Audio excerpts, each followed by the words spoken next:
Olá pessoal, eu sou a professora Vanessa, professora de Química. Estaremos aqui então resolvendo as questões do módulo 4, estrutura atômica, ok?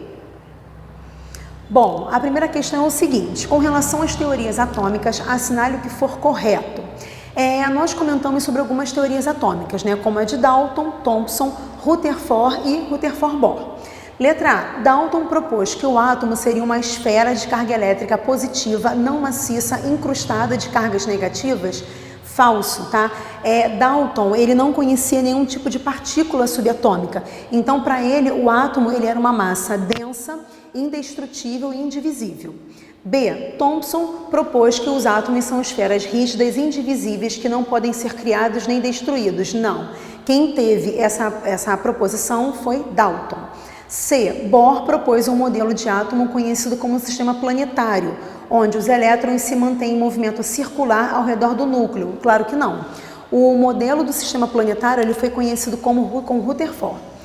Letra D. Bohr propôs entre seus postulados que os elétrons movem-se ao redor do núcleo atômico central em órbitas específicas, com energias definidas. Sim. Segundo Bohr, os elétrons eles giram em órbitas circulares. Dentro dessas órbitas, a quantidade de energia seria fixa, chamada de fase estacionária. Quando o elétron ele sai de uma órbita mais interna e vai para uma órbita mais externa, ocorre uma absorção de energia. E para ele retornar, há necessidade de liberação de energia. Então, a correta vai ser a letra D de dado. A letra E não pode ser, porque diz o seguinte: o salto de elétrons de um nível energético para outro também não está entre os postulados. Falso. Esse salto energético está sim entre os postulados de Bohr. Então, a correta número 1 é a letra D de dado. Questão número 2, ele fala o seguinte: silício é um elemento químico utilizado para a fabricação dos chips, indispensável ao funcionamento de praticamente todos os aparelhos eletrônicos. Esse elemento possui um número atômico igual a 14. Sendo assim, o número de elétrons da camada de valência do átomo de silício no estado fundamental é... Bom, ele passa para mim o número atômico dele. Então, silício com o número atômico 14, se nós formos fazer a distribuição eletrônica dele, temos um S2, 2S2, 2P6, 3S2 e 3P2. Se eu for verificar o somatório do meu número de elétrons, ele vai dar o quê? O número 14.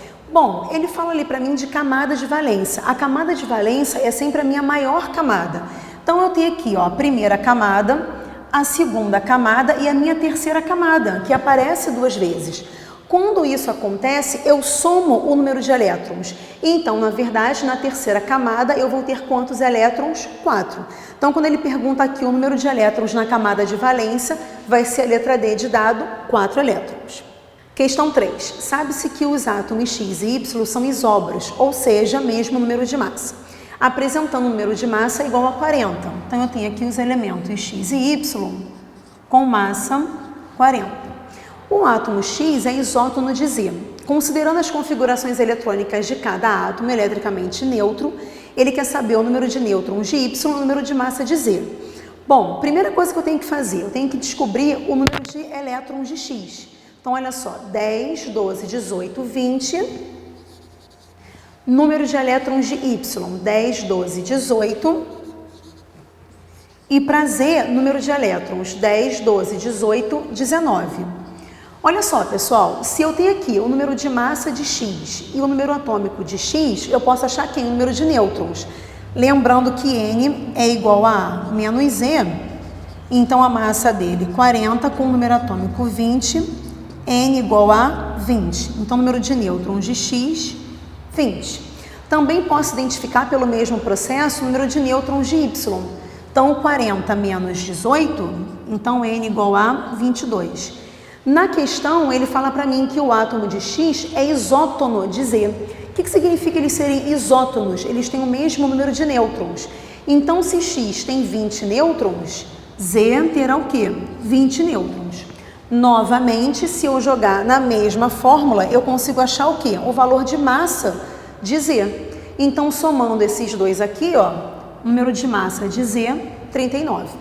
Então, quando ele pede ali para mim o número de nêutrons de Y, 22, e o número de massa de Z, 39. A resposta é a letra C, 22 e 39. Questão 4, ele fala o seguinte: uma nova e promissora classe de materiais supercondutores tem como base o composto de boreto de zircônio e vanádio. Esse composto é sintetizado a partir de um sal de zircônio. O número de prótons e de elétrons do zircônio 4+, e o número de elétrons na camada de valência do elemento boro no estado fundamental são. Bom, ele fala para mim que o zircônio tem carga 4+. Significa que ele é um cátion, ou seja, ele vai perder 4 elétrons. Ele fala ali para mim do número atômico dele, que é 40. Então, o número atômico dele será 40, consequentemente, o número de prótons será 40.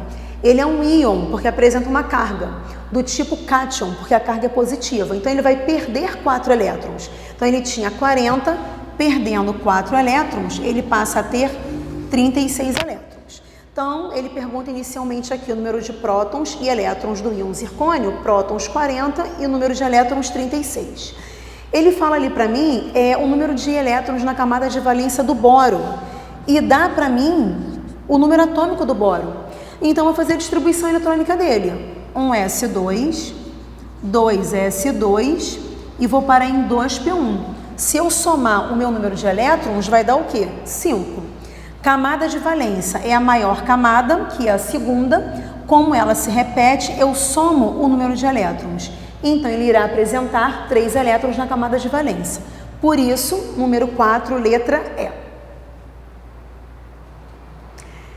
Questão 5, ele fala o seguinte: quando um átomo se transforma em um íon, a variação do número de elétrons, ganho ou perda de elétrons, ocorre sempre na camada ou nível eletrônico mais externo, que é a camada de valência. Com base nisso, faça a distribuição.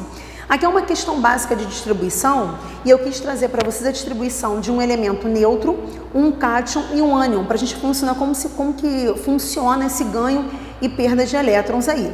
Bom, inicialmente a gente começa com o ferro, então a distribuição eletrônica dele normal, 1s2, 2s2, 2p6, 3s2, 3p6, 4s2 e 3d6. Reparem que o subnível D, ele comporta até 10 elétrons, mas eu coloquei aqui 6 porque o somatório, o meu número atômico dado aqui foi 26. Agora, quando eu penso em ferro 3+, que o número atômico é o mesmo, então passando a distribuição para cá, inicialmente eu teria 1s2, 2s2, 2p6, 3s2, 3p6, 4s2 e 3d6. Só que ele é um cátion, ele perde 3 elétrons.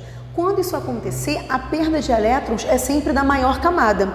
Então, a minha maior camada é a quarta. Nessa minha quarta camada, eu tenho 2 elétrons. Então, eu vou perder esses 2 elétrons. Só que eu tenho que perder no total 3. Então, eu já perdi 2 aqui. Então, eu vou para o meu subnível mais energético, que é o D. Por isso que ao invés de ser 6, eu coloco quem? O 5.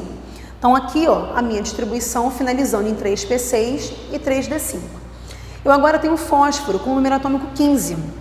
Observe que se ele fosse um elemento neutro, minha distribuição seria 1s2, 2s2, 2p6, 3s2 e 3p3.